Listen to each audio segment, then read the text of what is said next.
Quisiera ver con vosotros alguna cosa aquí en Mateo, capítulo 11. Mateo, capítulo 11.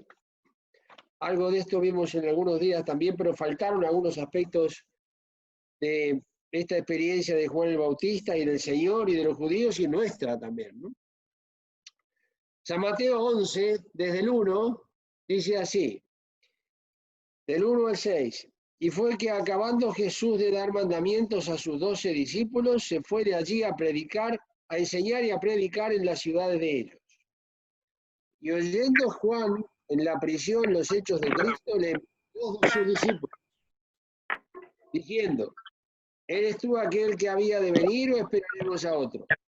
Y respondiendo Jesús les dijo, id y haced saber a Juan las cosas que oís y veis. Los ciegos ven y los cojos andan y los leprosos son limpiados y los sordos oyen. Los muertos son resucitados y a los pobres es anunciado el Evangelio. Y bienaventurado es el que no fuere escandalizado en mí. Esta experiencia de Juan el Bautista, nada menos que de Juan el Bautista, hace esta pregunta, ¿no? Es muy interesante. Mandó 2 de sus discípulos a decirle al Señor, ¿eres tú el que había de venir o esperaremos a otro? Son esas cosas que pasan en el corazón del hombre. Juan el Bautista es el que lo identificó y dijo, he aquí el Cordero de Dios que quita el pecado del mundo, y es también el que lo bautizó. Es el que anunciaba el bautismo en agua, el bautismo de arrepentimiento, el desierto de Judea. Salía toda Jerusalén a escucharle y eran bautizados, confesando sus pecados. Y ahora hace esta pregunta. Pero es interesante, más que la pregunta, que es de un hombre, un gran hombre, el hombre más grande nacido de mujer, dijo el Señor Jesús, hablando de Juan el Bautista. Y esto lo dice a continuación, en este mismo capítulo 11. Pero lo interesante, repito, más que la pregunta de Juan, es la respuesta del Señor Jesús. No le reprochó en lo más mínimo, no dijo qué pregunta de hacer Juan, cómo Juan va a preguntar eso. No dijo nada de ese asunto. Simplemente le dijo a los 2 discípulos de Juan el Bautista que Juan el Bautista había enviado al Señor Jesús a preguntarle. La respuesta que el Señor le dijo en el verso 4 dice, respondiendo Jesús les dijo, id y haced saber a Juan las cosas que oís y veis. Nada más contundente que los hechos, hermanos. Nada más contundente que los hechos. Y esos hechos estaban registrados en las Escrituras. Porque a los judíos, que lo veremos ahora después, a los judíos, fariseos, escribas, que también eran profundos conocedores de la Escritura, el Señor en determinado momento le dijo, escudriñad las Escrituras. Pero aquí no le dice escudriñad las Escrituras. No le dijo a los discípulos de Juan, vayan a Juan y que Juan escudriñe las Escrituras. Que las conocía de memoria, obviamente. Simplemente le dijo, haced saber las cosas que vosotros oís y veis. Y el testimonio que da el Señor Jesús en el versículo 5, dice, los ciegos ven, los cojos andan, los leprosos son limpiados y los sordos oyen. Los muertos son resucitados y a los pobres es anunciado el Evangelio. Bienaventurado el que no fuere escandalizado en mí. Ahora, ¿por qué comento esto, hermanos? Porque en los momentos que estamos viviendo, como decíamos esta mañana con los hermanos aquí en Barcelona, en los momentos que estamos viviendo, los días que nos ha tocado vivir, que Dios nos puso sobre la faz de la tierra, que no nos puso en el siglo I, ni en el siglo II, ni en el siglo III, en medio de la gran persecución a la iglesia. Podíamos haber nacido ahí. No, nacimos en el siglo XX. Otros acaban de nacer ahora en el siglo XXI, muy pequeñitos. Estamos 20 siglos adelante del siglo primero, donde los hermanos vivieron vidas terriblemente perseguidas, donde la iglesia lo que conocía era el martirio todos los días. Todos los días algún hermano moría a manos del Imperio Romano. Todos los días. Terrible. Todos los días algunos morían en el circo romano. Algunos, o muchos. Otros quemados. Otros crucificados. Otros eran puestos en grandes bolsas, sacos, como se dice aquí, y con serpientes y animales terriblemente dañinos y ponzoñosos, eran echados a lo profundo de la mar, con muertes terribles, y otros tantos con otras formas. Bueno, no nos tocó vivir esos momentos. Podíamos haber sido participantes de esas cosas, sido espectadores de que alguno de nuestra familia viviera esa experiencia, o nosotros mismos. Pues no, nos puso ahora. Entonces, en los días terribles que vivimos, como el Señor Jesús, el método que usó es el de fundamentar todo por las Sagradas Escrituras, pues no tenemos otro que ese. Si Él usó eso y Él optó por esa forma de enseñar, de afirmar, de fundamentar, de corregir, de disciplinar, si Él usó ese método, pues es perfecto. Cualquier otra cosa que salga de ahí no funciona. Pues es el que usó Él. Lo usó en este caso con Juan el Bautista, lo usó con cada uno que fue con una pregunta, donde el Señor le decía, ¿qué está escrito? ¿Cómo lees? Lo usó con Satanás en el desierto, escrito está, le dijo, escrito está, y no salió de ahí. No salió de ese método. Tenía y tiene y tendrá por toda eternidad capacidad más que suficiente como para presentar argumentos demoledores a Satanás y a todos. Pero no lo usó. No usó sus argumentos. No usó la sabiduría que él mismo era. Honró y puso por encima de todas las cosas las Sagradas Escrituras.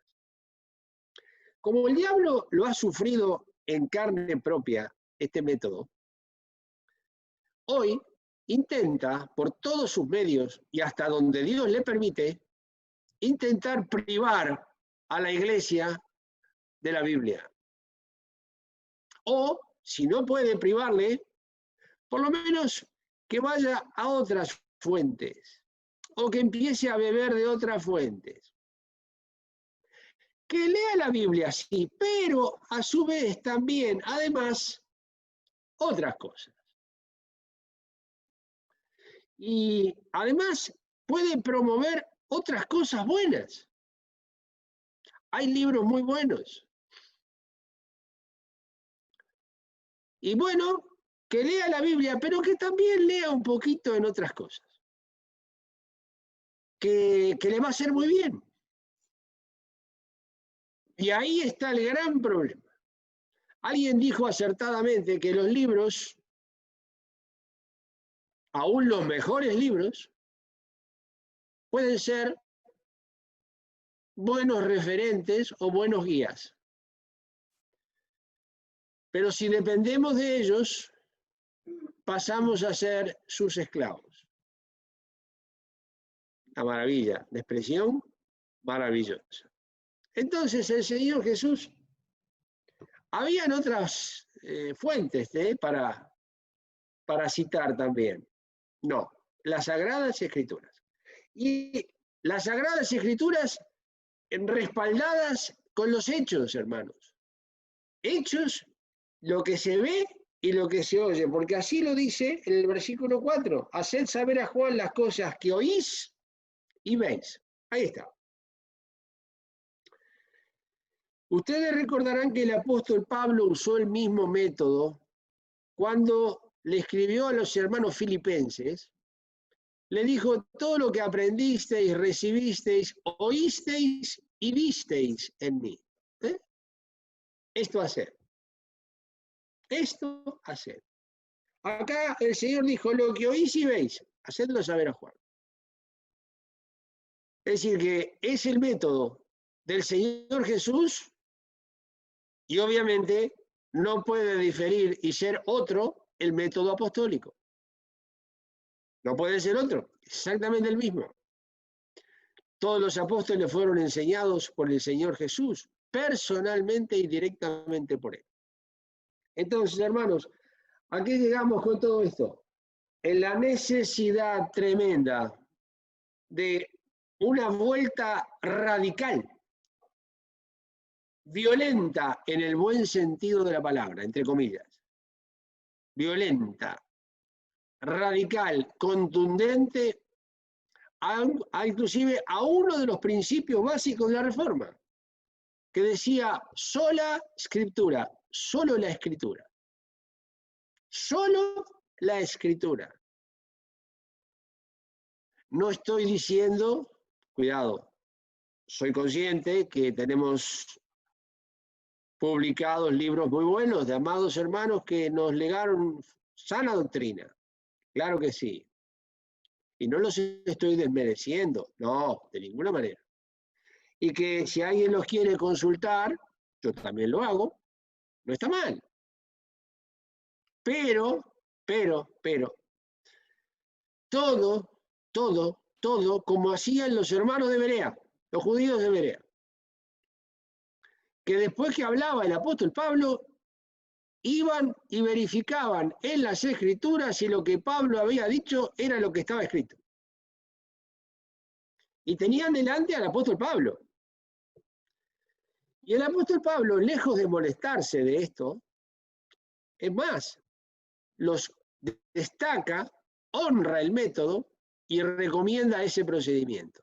Dice que fueron más nobles que los que estaban en Tesalónica, porque verificaban, cumplían, miraban minuciosamente si lo que se decía era lo que estaba escrito. Ese es el método para no ser inficionados por nada ni por nadie. Solo la palabra de Dios como veredicto final. ¿Se quiere consultar otra cosa? Bien, perfecto, pero en última instancia, ¿qué dice la Escritura? Y ahí es el ancla donde nos va a afirmar, a afianzar en la roca eterna de los siglos. Ningún ancla jamás se echó sobre una roca. No. Pero el ancla que aparece en la carta a los Hebreos sí se echa sobre la roca eterna de los siglos y sustenta lo que venga. Soporta y aguanta cualquier fuerza, presión, movimiento. Lo soporta todo porque es la misma persona del Señor Jesús. Entonces, cuando le dice a Juan estas cosas, haced saber a Juan estas cosas, Juan las conocía perfectamente bien. Por eso no le dijo escudriñad las Escrituras.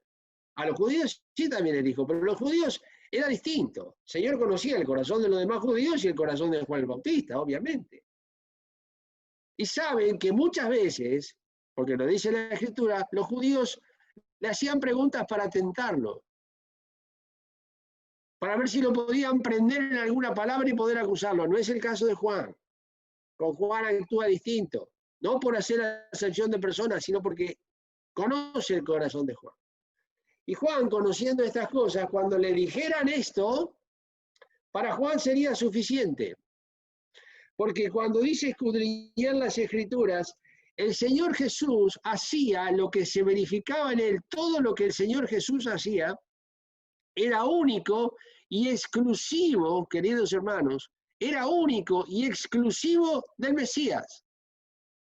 Nadie podía hacer lo que hacía el Señor Jesús. Porque nadie, sino el Señor Jesús, era el Mesías que las Sagradas Escrituras profetizaron miles de años antes y que había venido. Entonces, la carta de presentación, la carta diríamos, de definición del Señor Jesús era lo que hacía y decía, en ese orden. Primero hacía y después enseñaba. Hacía y enseñaba, en ese orden. Primero hacía y después enseñaba. Así lo dice el Nuevo Testamento también en Lucas. Y entonces, dije Lucas y me equivoqué, es el libro de los Hechos. En Isaías, por ejemplo, cuando el Señor Jesús dice, haced saber las cosas que oís y veis, Isaías 35,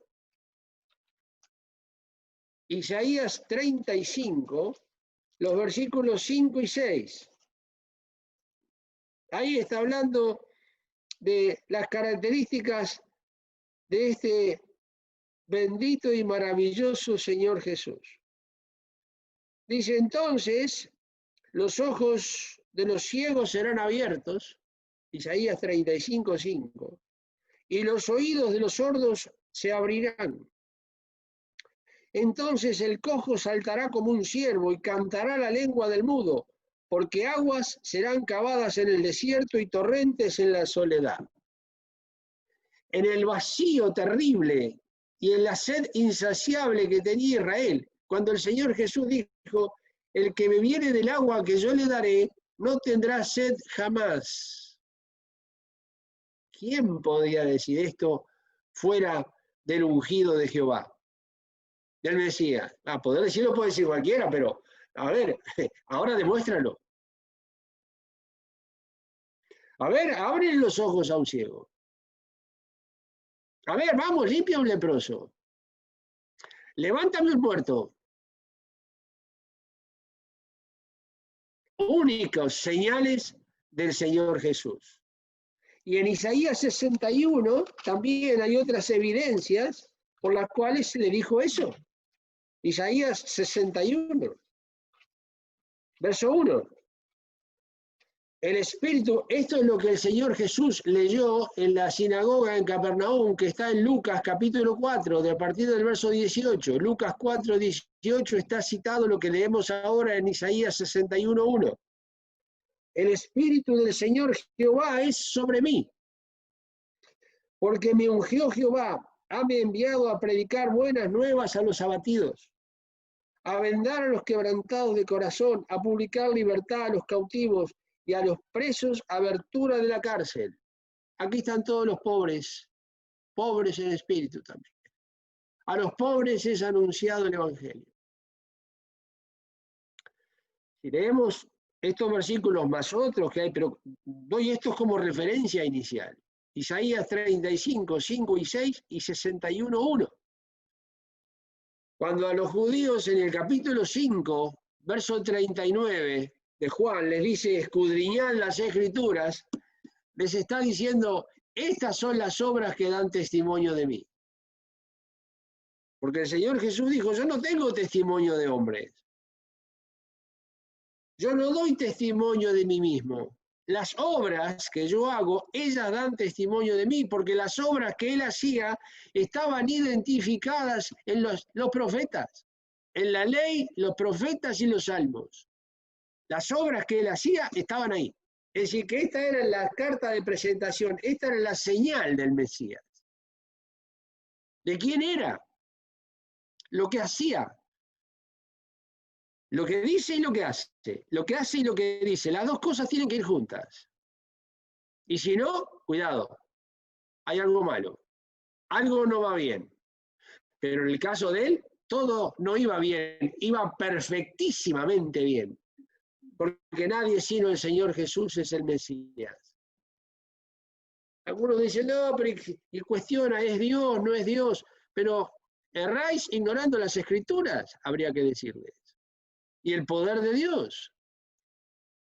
Porque cualquiera que medianamente, buscando la filiación divina del Señor Jesús, viene a las Sagradas Escrituras, va a ver que todo lo que eran las características y señales del Mesías que fueron cientos y cientos y cientos de años antes del Señor Jesús, anunciada por los profetas, cuando vino el Señor Jesús, se cumplió todo eso en su persona, en el lugar de su nacimiento, en el tiempo de su nacimiento, de la tribu de Judá que habría de nacer. ¿Dónde iba a criarse? En Nazaret. Todas las señales que tendría que hacer, todo lo que se cumplió en la cruz. Hay que ser ciego, guía de ciego para no ver estas cosas. Porque desde la cruz verificó el mismo Señor Jesús el cumplimiento de las profecías, pero ¿quién que no sea Dios, además de hombre, hombre y Dios y hombre a la vez, pero quién que no sea Dios humanado, quién que no sea el Verbo que fue hecho carne y habitó entre nosotros, tiene la capacidad, en medio de los horrores de la cruz, verificar que las profecías se cumplan? Y dijo para que se cumpliera la Escritura, cuando dijo sed tengo, para que se cumpliera la Escritura, lo que decía el Salmo, decía y sigue diciendo, el Salmo 69. Y otras más. ¿Cómo veló? Siempre esto me conmueve hasta lo profundo, hermanos. ¿Cómo veló el Señor Jesús desde la cruz, aún cumpliendo sus deberes como primogénito, según la ley? Tenía necesariamente que como primogénito velar por el cuidado de su mamá, porque él se iba al cielo, no estaría más. Iba a morir, iba a resucitar e iba a ascender. Pero María iba a quedar un tiempo más, no sabemos cuánto, pero él sí sabía cuánto. Pienso, todos inducen, y yo lo creo, que no estaría José, porque si está su esposo, no se la va a encomendar a Juan.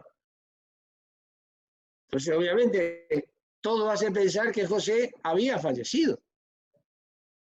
Y ahora, una mujer viuda tiene que velar por las viudas, así como vela por las viudas en la iglesia, en Timoteo. Que la iglesia se haga cargo de las viudas, las que en verdad son viudas. Bueno, veló por su mamá y le proveyó el hogar desde la cruz, no se le escapa nada. Bueno, ese es nuestro Señor Jesucristo, ese es mi Salvador, ese es nuestro Salvador. Esa es la excelencia de la belleza inconmensurable de este gran Dios y Salvador nuestro Jesucristo, al cual debemos honrar y servir, hermanos, el poquito tiempo que va quedando. El que aún tiene contado todos nuestros cabellos, el que conoce nuestros pensamientos, discierne las intenciones del corazón, sabe todas las cosas, nadie le tiene que decir lo que hay en el corazón del hombre. Sabía quién le iba a creer y quién lo iba a entregar. Sabía todo. ¿No he escogido yo a vosotros 12? Dijo, ¿y uno de vosotros es diablo? Hablando de Judas. Claro que lo sabe. Pero para que se cumpliera la Escritura, hablando del hijo de perdición. Y tantas otras cosas más, hermanos queridos. Entonces, lo que quiero es, para terminar, presentar humildemente, esto escapa a toda capacidad humana, pero sí en alguna manera, a la luz de las Sagradas Escrituras, y esto en parte porque hay muchísimos textos más que nos llevaría horas. Ver las excelencias hermosísimas de este Señor Jesús, de este Señor que tiene esta capacidad sublime de que vela por nosotros, cuida de nosotros y está expectante para venir a buscarnos a nosotros, el mismo Señor Jesús. Para que la palabra nos abra el sentido, porque es viva y eficaz, y podamos ver lo sublime de esta persona y a ver si nos podemos llegar a enamorar totalmente de este Señor Jesucristo, que cuando eso sucede cae todo lo demás. Cae todo lo otro. Cae la imagen, cae el que me dijo, el que no me dijo, el que me dijo, el que no, cómo no me dijo y por qué me dijo y no entiendo. No. Cuando nos enamoramos del Señor Jesús, se nubla todo lo demás, hermanos. Se cae todo lo demás. Y Y solamente el tema nuestro pasará a ser Jesucristo y este crucificado, y no me hablen de otra cosa, decía el apóstol Pablo. Y tantos otros amados hermanos en la historia. No fue el único, aunque fue creo que el primero. Entonces, esta es la esencia de la excelencia de lo sublime y muchísimo más de la persona que estamos esperando, que nos venga a buscar. El Señor Jesús, que pronto viene a buscarnos a cada uno de nosotros, junto con millones de hermanos más en la redondez de la tierra, que participamos de la misma esperanza. Hermanos amados, en la sencillez de esta palabra, porque es hasta donde, como siempre les digo, es hasta donde me da la luz. Es la luz que tengo hoy. Pero en eso, lo que Dios me ha dado para mi gran consuelo, lo comparto con todo cariño y en amor fraterno con cada uno de vosotros, para que a esto el Señor agregue todo lo que Él quiera agregar y le parezca bien agregar en el corazón de cada uno, que eso es infinitamente grande e imposible de contar. Entonces, os dejo con esta palabra preciosísima. Este es el Señor Jesús. Maranata, como decimos siempre. Ven, Señor Jesús. El Señor viene. Ven, Señor Jesús. El Espíritu y la esposa dicen ven. Y el que oye, diga ven. Ven, Señor Jesús. Así terminan los registros sagrados del Nuevo Testamento en el libro de Apocalipsis. Es la última oración y el último deseo que el Espíritu y la esposa dicen ven. Y el que oye, diga ven. Ciertamente vengo en breve. Ven, Señor Jesús. Y os dejo con esto, hermanos. Dios os bendiga, consuele, esfuerce, aliente, confirme, corrobore, establezca y mucho más de todo lo que Él quiera hacer en cada uno de sus hijitos que somos nosotros y millones de hermanos más en la redondez de la tierra. Maranata y el Señor viene. Gracias, hermanos.